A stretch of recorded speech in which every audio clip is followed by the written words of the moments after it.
Bonsoir mes chers auditeurs. Ah, c'est moi, Jean-Charles Jiménez, comme tous les jours vous pouvez constater dans notre rendez-vous 100% d'intime, tout à fait, pour parler évidemment philosophie. Un secteur primaire. Ce soir nous allons parler du judaïsme, oui. Le judaïsme, c'est extrêmement courant, connu, le judaïsme. La solution est en vous. Un très beau livre de Philippe Morando. Enfin, mes lunettes, bien sûr. Philippe Morando, je vais vous lire un passage. Un passage exceptionnel. C'est une source de la lecture contemporain extrêmement populaire, oui, populaire, tout à fait. C'est ce que je voulais dire, oui.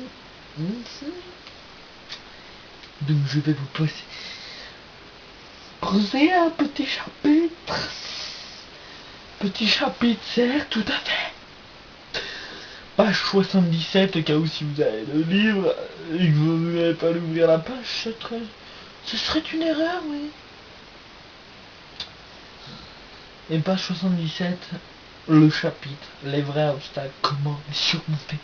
Ouais, comment les surmonter. Alors c'est simple, nous possédons en taux...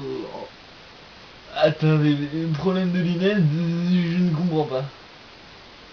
Nous possédons, en tant qu'être humain, une intelligence, une conscience, mais aussi un subconscient. Tout à fait. Nous enrichissons toujours le subconscient. Nous essayons d'aller... Attends.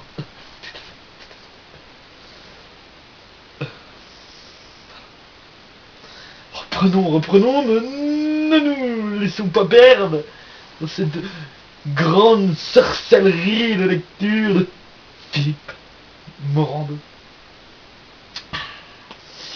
Un inconscient, une partie instinctive, oui, tout à fait. Une partie animale. Cette deuxième partie de notre être a été conçue pour fonctionner d'une manière automatique. Donc c'est là qu'il essaye de dire que on agit comme des cons, quoi. Voilà. Hein Dis nous prends pas pour des cons, c'est là non plus. Ah, je tergiverse. Elle a été programmée pour maintenir et conserver les automatismes, les habitudes. Voilà. Comme pour faire caca, faire pipi, lorsque nous avons beaucoup de enfants familiers qui regardent, oui. Donc on peut donner des exemples abstraits. Tout à fait. Oh, restons zen. C'est le but de la manœuvre, oui. Il n'est pas facile de faire changer leur habitude aux animaux. Tout à fait. T'as déjà essayé, toi, de faire changer, par exemple, à votre chat? Voilà. T'as déjà essayé de faire changer au chat qui chie dans la caisse de chier à côté? Est-ce que t'as déjà essayé? Mais non, parce que c'est une habitude. Mais voudrais le faire. Non, ça peut être très captivant, oui.